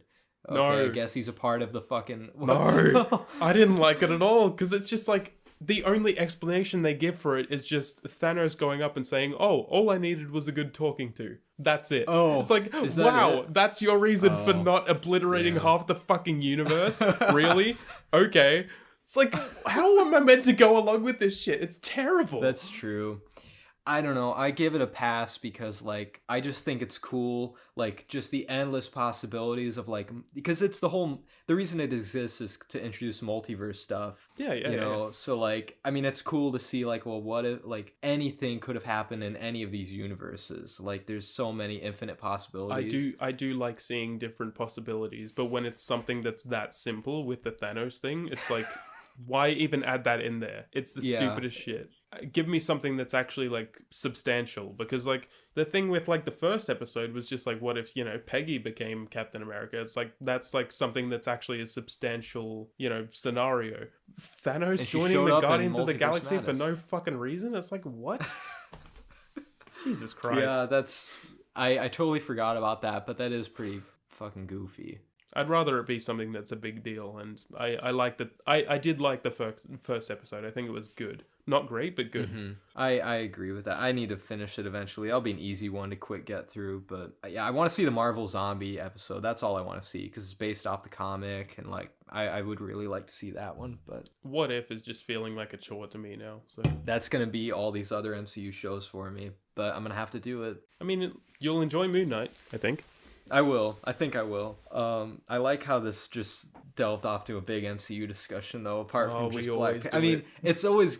That's the thing, though, about, like, a cinematic universe. Everything's tied together, so we're bound to talk about all of it. I do want to talk about, like, things that I loved about Wakanda Forever, though. Yeah, we can get back to that. If you want to get into yours, then go right ahead. Well, I guess, yeah, just to sum up things I liked Ironheart. I liked some of the fight action sequences. I kind of wish they did Namor a bit better, but he was still a good villain. I kind of thought it was lame, just like their method of beating him. Like, oh, let's just turn the heat up. I mean, I was like, really? It's that simple? Like, I also didn't know how to feel about the little wings on his feet were really they weird. were terrible. I didn't like that. They were weird as fuck. They were bad. Because, like, I don't know. I wasn't a big Namor fan in the comics, but I remember him being able to fly around, but he didn't have wings on his feet. Maybe I'm wrong, but I don't think he did. So that was just weird. Yeah, I don't know. It's just such a strange, like, place to put them. Like, I mean... It is. At least put them, like, I don't know, up a bit more, maybe? Like, Yeah, I don't know. It's maybe just, it's such a strange way give of, him, like, fly. Yeah. But, visually, the movie looks amazing. The characters are good. It's more... I could take it more seriously than the first movie. And lastly, like, for me, like, the ending... to where the part that like was actually getting me emotional, I didn't cry, but inside I was like, yeah, I guess I could be crying right now, is that That's such a weird thing to say.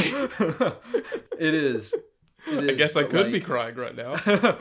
Like it was because there's like stages to me crying to where like the first stage is me like kind of choking up or like my mouth like and so like it was when she was sitting on the beach, Shuri, she was sitting on the beach, she was just kind of like thinking back to the past of like Chadwick, and it was showing all the scenes, and it was showing like all the just like the memories.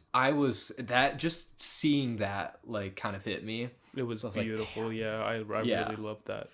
I really did love that. It was sort of something that I expected to happen, but even like just seeing it on the big screen with like no sound or whatever, the Marvel opening logo with Chadwick edited in there, beautiful, just beautiful. That was like it was just like the best pure silence, and like I had a full theater.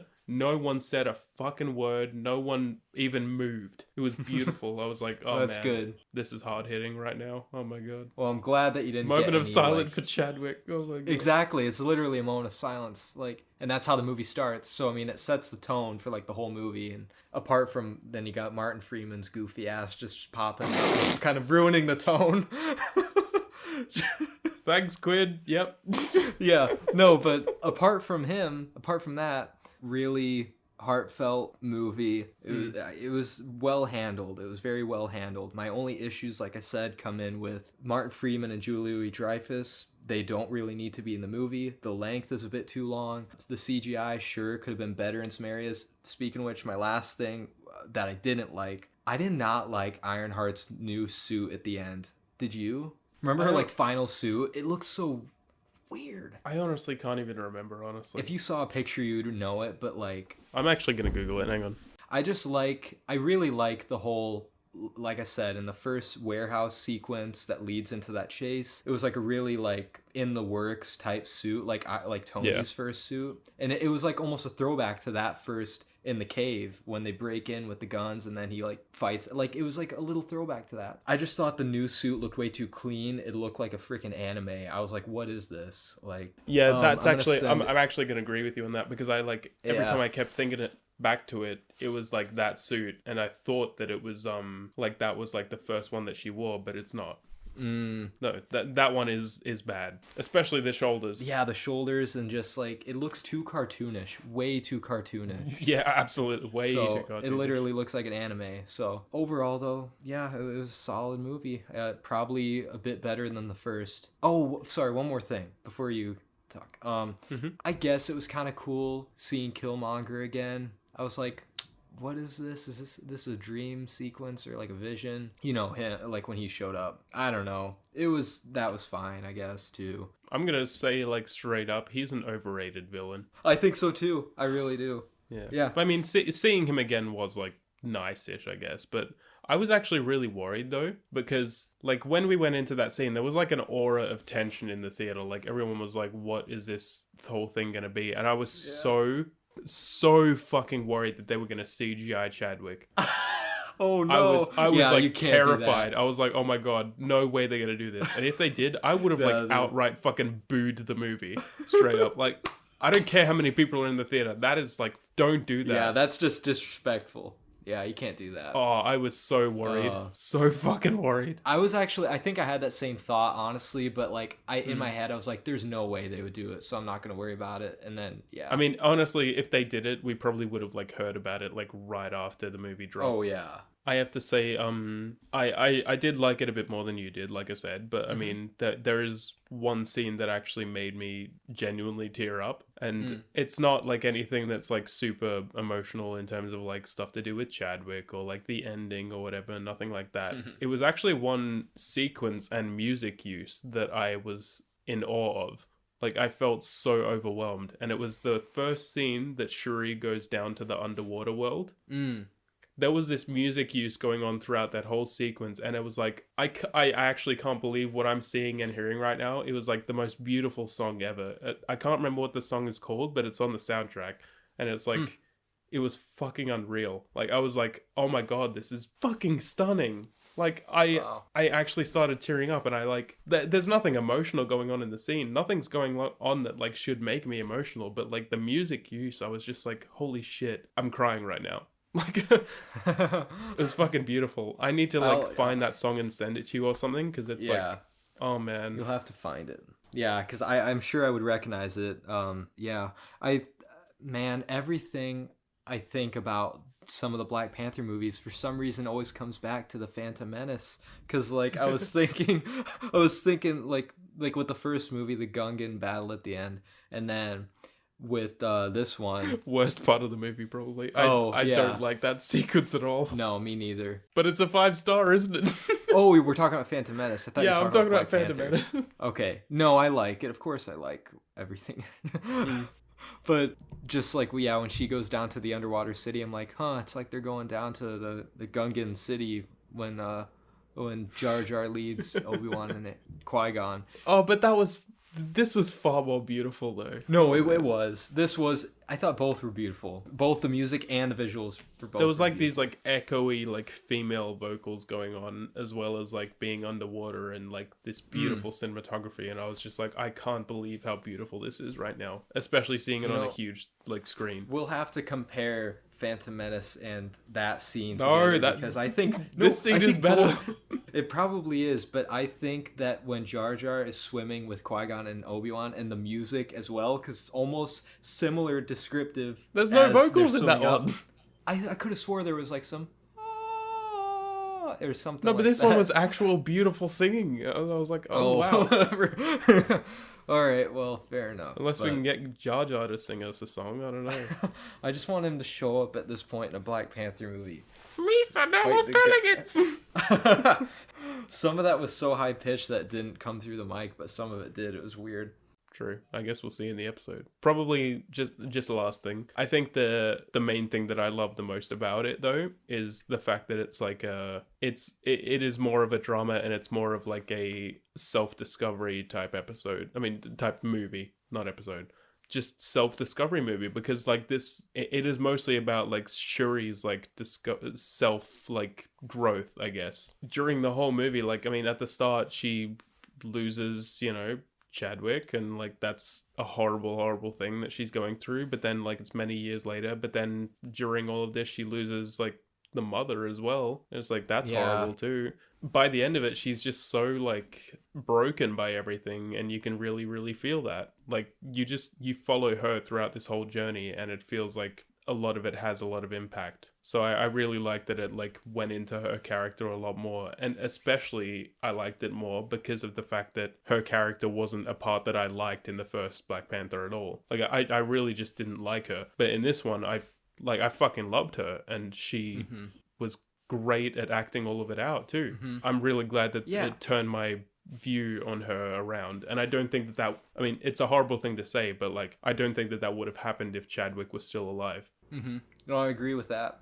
Like, it is obviously, nobody is glad or that he like passed, or like, no, absolutely it's not. a terrible thing, but like, if anything, I guess it's bad to say, but if anything good did come out of it, it's bringing at least the characters and story together in a more emotional way, and like giving them more like depth, even though it's really sad. Like, and I have no doubt that it was a hard thing to film as well and put together. Like her character, the mother, and Shuri, both of them are way more interesting in this movie than they were in the first movie. I didn't even care about. That's my issue with the first movie too. I didn't think anybody was really that interesting at all. No, and so like.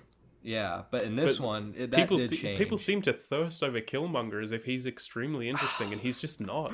Like, I don't really get that. not. But yeah, everyone in Wakanda Forever is like way more interesting and a way more fleshed out character. Yeah, I totally agree. I actually think that justifies the length as well. It probably does. Like I said, the only things I could even think to cut out of the movie would be the scenes with Martin Freeman and Julia Louis-Dreyfus. The whole whole subplot, get it out of there. Save it for a different movie, whatever. Or freaking season 2 of Falcon and Winter Soldier, because I think that's happening. So like, save it for that. It feels bad to say as well, because I really love Martin Freeman. No, it's not that I actually like his character. I just don't think he fits in this movie. No, put him in a different project. Like, put him in the Thunderbolts movie or show or whatever that thing is going to be. I mean, the next one that's probably coming out is Quantumania, right? Oh, yeah. Oh, man, I am so fucking excited. Gang, baby!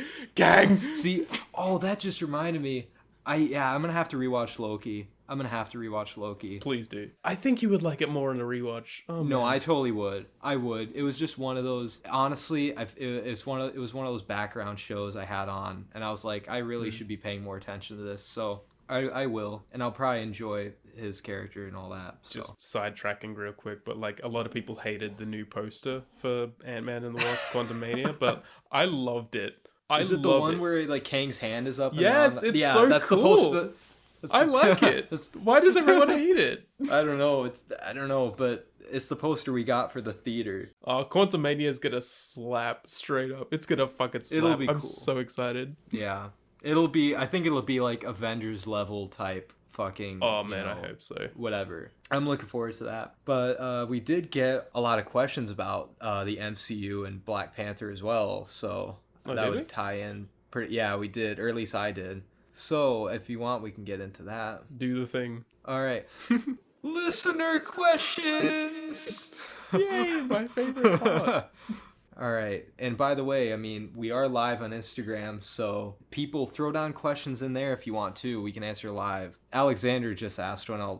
Have you guys seen 1899 or Wednesday yet? So those are the two new Netflix series. I don't know if you've seen anything about them. I want to watch 1899 only because it's from the people who made Dark, and right now I'm like probably episode 6-ish in Dark. Like, it is quickly becoming one of the best shows I've ever seen. Holy Seriously. crap. I'm looking forward to eventually watching 1899, but I'm like really slow with shows as it is, so I will probably like watch it in fucking 2 years from now or some shit.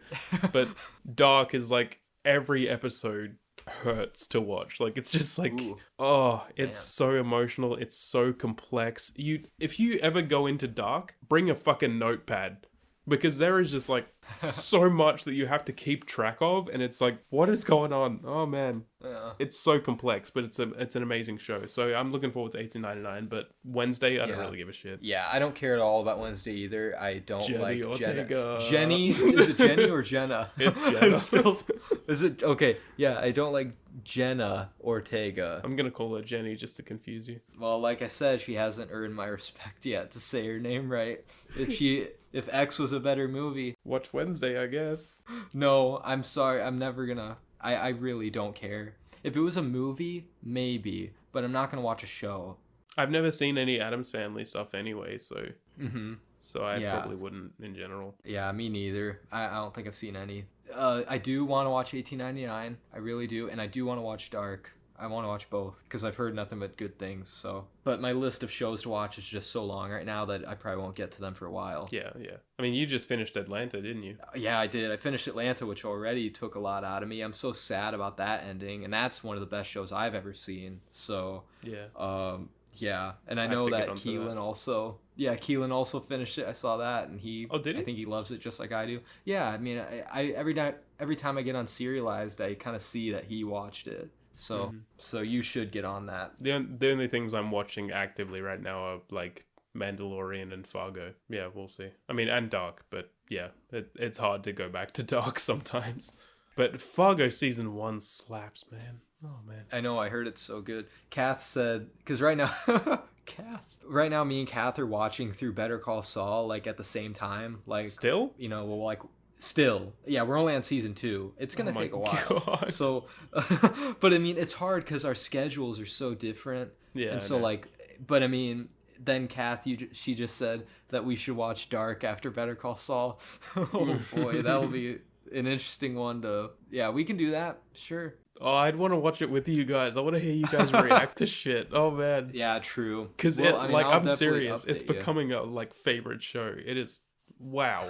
Dark is crazy. I can't wait. That's how bad it is though. Like I still haven't even finished Ozark, which is amazing. I haven't finished like Barry. I need to continue with Westworld. I haven't started House of the Dragon or Rings of Power. Like it's actually crazy, like the amount of shit that I have to watch. Yeah. So I'm getting more in the show mood right now than the movie mood, so that's probably for the best. I'm the opposite right now for some reason. Yeah. Damn. I'll get into. We can blow through these Wakanda questions because we kind of already talked about them. Okay, first one's from Brian Loves Film. It's not really a question, but he said, I cannot wait for the Thunderbolts after this movie. I mean, yeah, I can't wait for the Thunderbolts either because the team looks fucking crazy. I think we already talked about that. I'm worried about like Harrison Ford taking over, I guess, for some reason. But yeah, it's just it seems weird to like replace that character rather than just have another character step in and maybe just like turn things on its head and turn it differently. You mean to recast, like to have a new actor as the same No, character? no. I mean like if you had like William Hurt there and he was like going to be Thunderbolt Ross or whatever, or like Red Hulk, right? Yeah. Yeah. If you wanted to have that, then that's fine. But like, say the actor dies and you just decide to put Red Hulk as like another character or something. Another character gets turned into Red Hulk instead of Thunderbolt Ross. Instead of making Harrison Ford Thunderbolt Ross. Yeah, I would rather not have a recasting, you know? Yeah, that's fair enough. I mean, the MCU's only done like a few recastings, like War Machine and... Mark Ruffalo and Edward Norton. Oh yeah, Mark Ruffalo, Edward Norton, and then Terrence Howard and Don Cheadle. And I thought that both the replacements were good. Yeah, Terrence Howard is a weird dude, by the way. That's for another episode. I'll get into that in another episode. But he's a weird dude. Oh man, I'm sure he is. I don't know. Yeah, I'm looking forward to Thunderbolts. I can't wait actually, because like it seems like a bunch of anti-heroes like coming together. Not even anti-heroes, but just kind of villains. It's like it looks like the Marvel Suicide Squad. Honestly, like that's what the vibe I'm getting. Yeah. So if that's what it is, then I'm all for it. So I hope it's done well. Me too. I am looking forward to it, but I'm also just like going in with a level of concern. So we'll see. Yeah. Next one from Movies That Don't Suck. He said, where would you rank Wakanda of all MCU movies? Oh man. Jesus Christ, dude. It's impossible. And then he said, should they recast Panther for the third film? No. There's no way they're doing that after this movie. By the way, like I think they kind of set that in stone with this movie, how they're not going to recast pretty much, yeah. So I mean, they're not going to do that. Where I would rank it, I'm trying to think in my mind. There's like 30 freaking projects at this point. It's in the middle. It's like smack dab in the middle, if not lower middle. Like it's not the bottom. It's the bottom is where I put like Captain Marvel, Black Widow, and like movies like that. Like Captain Marvel's not that bad. Really? Why do people hate that movie? I don't even hate it for the same reason that like the trolls on the internet hate it because of Brie Larson. I don't hate it because of her. I just hate it because it is so boring to me. It was just so boring. I honestly wasn't bored during that movie. I enjoyed it. Like I thought it was. I don't know. I thought it was good, not great, but good. Yeah. To be fair, I really do need to rewatch it because yet another probably tired experience. I was probably getting tired, but. Like, I just remember not finding it that interesting. Black Widow, though, that one was such a disappointment, and I wasn't tired for that. Yeah, I don't know. It's in the middle. It's 3 stars, you know?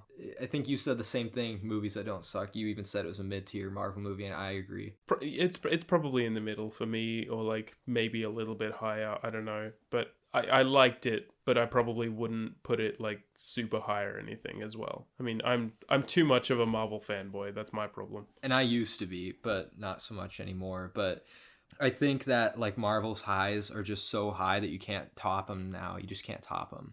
Oh, I mean, they're testing my loyalty lately. I'll admit that. Absolutely. Oh, yeah, that reminds me of like what I said about Eternals. Like that was my little review for that. Like Marvel's testing my loyalty with shit like this. So like that Eternals is the bottom of the bottom for me. It is the very bottom. Is that like your least favorite Marvel movie? At this point, it is. Until really? I rewatch it yeah, it is. If I ever rewatch it someday, I thought it was pretty bad, but I mean, my least favorite is still Thor 1. I fucking hate that movie. For me, the nostalgia holds that movie up, and I like how simple it is. It's like a nice little fish out of water comedy, like drama with Thor in this little town. It's terrible. I think it's fucking terrible. It has that followed by Ant-Man and the Wasp. Yeah, true. Ant-Man and the Wasp is the most forgettable Marvel movie, honestly.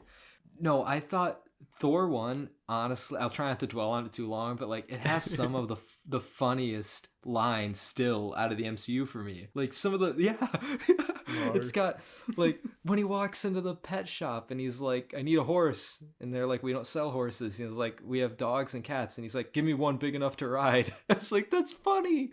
That's funny. Yeah, sure. That means it's a great movie, I guess. Well, no. I thought that was at least before Marvel got like so lighthearted. I don't know. Like they played it straight. They played it really serious. But yeah, Chris Hemsworth looks really bad in that movie. They like bleached his eyebrows and shit. And I'm like, what is this? 2 questions from Film Forager. I was waiting for you to do like the A thing, but I guess you didn't do it. Hey. Sorry. 2 questions from her. 1, does Angela Bassett, who's the mom in the movie of Wakanda Forever, have a chance to win some awards for her performance? Probably. If there was somebody to be nominated, it'd probably be her. Yeah, honestly. Oh, I disagree. I think it's Shuri. Shuri's far better, in my opinion. Yeah, she just had more to do in the movie than like the mom, you know. But the mom like gave a lot in her performance as well. So she's good, but she's a bit Oscar baity sometimes. Right, which is totally why I could see her getting the nominated. Yeah, that's true. Yeah, awards, you know. So I mean, you know, if it feels Oscar baity, then that's for a reason. So she might at least get nominated. But it's just always weird seeing Marvel movies get nominated for like. I think any movie should be able to get nominated. Don't get me wrong, but like. Why some Marvel movies and not others? But I know that you could go on I know you've got thoughts on that. We don't need to go into a whole Oscars thing. But then her next question was, maybe this is too much, but what MCU movie has the best soundtrack? Off the top of my head, like in terms of soundtrack, I really do think that the first Black Panther movie has one of the best. I thought that was a great album. It is a good one, yeah. I never ever go to Marvel for their music. Like I haven't. They've never wowed me with their music. Like aside from that one song used in Black Panther: Wakanda Forever, like that was amazing. And they have some good ones every now and then where it's like, yeah, this is good music used. But like in terms of like a soundtrack or a score, I don't fucking know because they're all like pretty much the same thing. Well, that's the sad thing is that now they're becoming the same thing. But back in like. The early, like phase 1, the 2 themes that stick out the most to me is like the main Avengers theme. I mean, that's just fucking incredible. Like, you know, the first Avengers theme. Well, not Cap's movie. I get them confused. The first Avengers movie, not the first Avenger. So, and then also the soundtrack in Iron Man 1, when Tony's working in the cave on his suit, is still one of the most epic fucking music ever. Like, yeah, that is. It just is. When he's like banging on the suit with the hammer, and then like it gets me pumped up. It makes me like want to fucking go to the gym. The only one that sticks out in my head all the time is the one from like fucking Endgame, where it's like dun, dun, dun, dun, dun, dun. It's like right. That's like, I mean, and that's practically the same Avengers theme, honestly, that they use throughout all the movies. Yeah. But I mean, no, it's amazing. It's an amazing like score. I think Endgame gives it more gravity because of like the situation that it's in. Yeah. Overall, I guess if I was to say like an overall soundtrack, I still think the Black Panther album was good, but not all of the movies have gotten an album. So like, yeah, by like a bunch of different artists, you know. I mean, if we're going into like Marvel in general, not just MCU, Spider-Man trilogy theme. Oh, of course. Oh, baby. Oh, boy. Well, technically it's MCU now, so yeah. Oh man, it's the fucking best score of all fucking time. Oh my god. It really is. Ugh. It really is. And then, okay, the last question that I got was from the horror enthusiast. He said, do you think Coogler will return for the 3rd film? I mean, yeah, probably. Yeah, I would imagine so, yeah. I mean, I think both of these movies were really well received, so I'm sure he'll come back. I think Marvel would want him to come back as well, so yeah. Yeah, and I would like that too, honestly. Like, even though these 2 movies haven't blown me away, like, I like it when it's the same director, so it feels like one cohesive thing, you know? Yeah. Like, yeah. I would feel weird if it had another director in the 3rd one because it wouldn't feel like much of a continuation, you know? You would definitely feel the difference, I think. For sure. Yeah. Coogler's done a good job, especially with this one, like, and having to direct so many people that are probably feeling really weird about it and all that. Like, he did really well. Yeah, I agree. So, okay, last MCU related question, because this is getting into your questions now that you got. Do you have Marvel fatigue? Yes, I do. I've been diagnosed with Marvel fatigue for a while now. I have Marvel fatigue, yes, but like it's also just like I wouldn't have Marvel fatigue if they just slowed down. If they slowed down, I wouldn't have it, but I do. Yeah. Because they're going so fast all the time. I'm glad that like right now right at this point in time, we're at a bit of a standstill. They're not announcing any shows coming out soon. Yeah. The next thing is Ant-Man and the Wasp: Quantumania. I don't know what's coming out after that. Yeah, we're not getting like announcements for so many things at once right now. So I'm glad. And I hope that this stays this way for a little bit, please. 'Cause... yeah. I mean, that's sad though how this feels like a little break, even though we've gotten, and I don't even know how many shows and movies this year, but like it just makes me miss. Right after Infinity War came out, the only thing, correct me if I'm wrong, the only thing we got for like a whole year was like one Spider-Man movie, like Far From Home, in between Endgame and Infinity War. So it was like we got a big break to like just think about the end of Infinity War. Far From Home came after Endgame.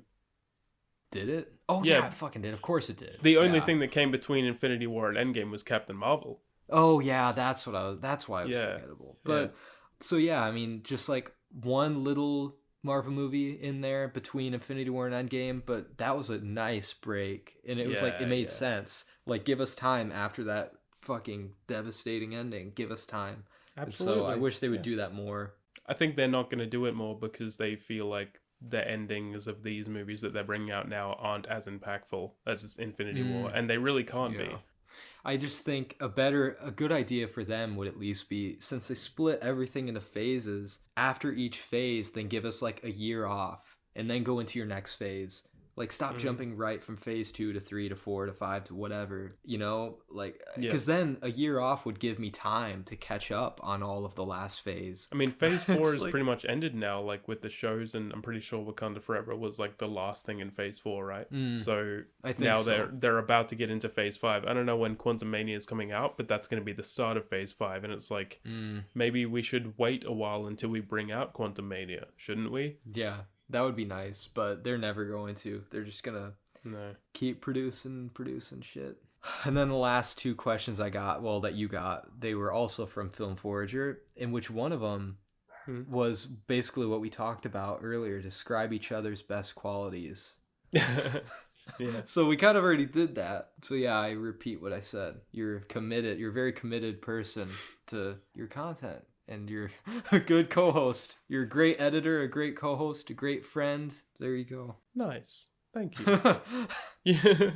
You're a very kind person. You're a very, very kind person. And you do have dedication to your content, even though you find it hard to get motivated sometimes. Like, and I totally understand that. But yeah, I mean, you do have a lot of passion for it, and it seems like you always want to be doing it. And that's something that I can admire a lot. And you are very thoughtful. So I'm glad about that. Keep doing what you do. Keep doing what you do too. There you go. All right. So the last question, this is for you because I haven't listened to any of their stuff yet fully, but rank the Metric albums. Yes. Broski, she said. I'm going to go from bottom to top. I pulled up the Wikipedia because I remembered this question. From bottom to top, I'm going to say Pagans in Vegas, Old World Underground, Where Are You Now? Art of Doubt, Grow Up and Blow Away, Fantasies, Formentera, Live It Out, and Synthetica. So there you go. Well, I will definitely... they are on my list of... I've been listening to a lot of music lately, so I will get to them for sure. They have 8 albums, and they're very, very good. I love Metric. We'll definitely have to check them out. There's so many like bands I haven't even like checked out at all yet, so like freaking Radiohead, like I still have to do that. I guess still one day. To do that. I mean, that's like a emotional journey, so I mean yeah I can't rush that, I guess. Can't. No, don't rush it. I'll try not. That was the last of the questions. It is the end of the episode, so we have to shout out our lovely patrons, who 2 of which are in this live stream right now. Thank you. Where is Cam? She's in here. I know she's in here. She's just... No, Cam. I said Cam. Where is Cam? Wasn't he supposed to like join us? Poor Cam. He's probably having Thanksgiving with his family. I mean, it is Thanksgiving Day, so... Yeah, thank you to... I see you guys in the chat right now. It means the world. Like, for real. You have no idea. You gotta say their names. It's an audio podcast. Oh, well, Kath... Oh, yeah.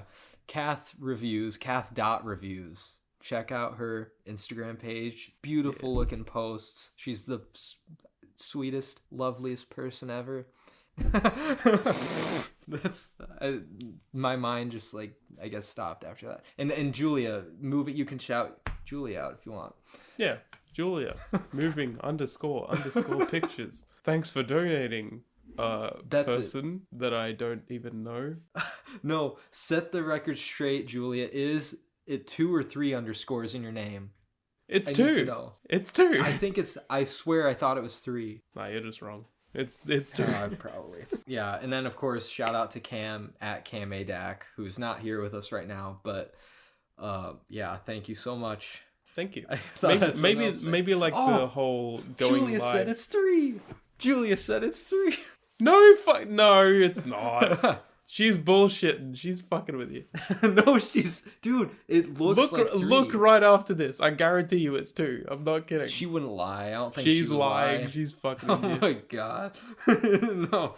She's becoming a memer just because I've rickrolled the fuck out of her all the time. Like now she's just like, I'm gonna fuck with everyone.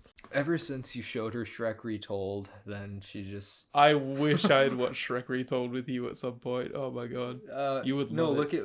at in the chat. She said it's 3 fucking underscores. It's not bullshit. Yeah, well, I'm leaving this between you guys. It always looked like 3 to me, but anyway. Okay, well, let's wrap this bitch up. So. You can find me at Views by Quinn on every social media except Twitter and Facebook and all that shit. Because fuck those.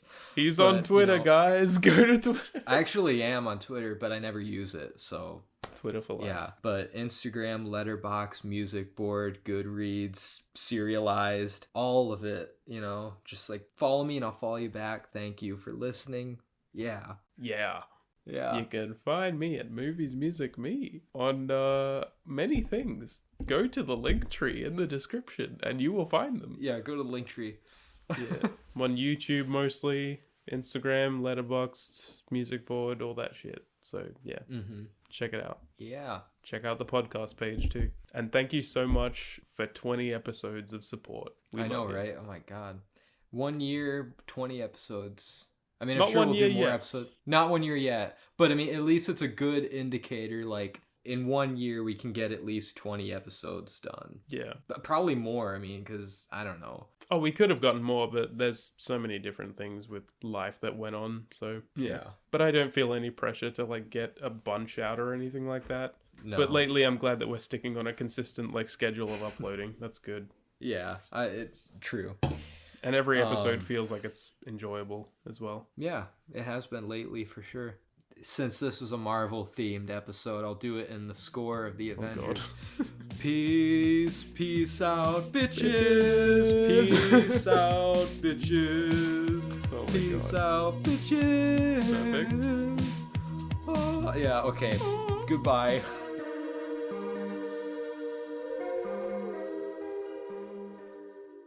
What are those? I Oh, fucking you hate did. Yeah, we did it at the Yeah. same time.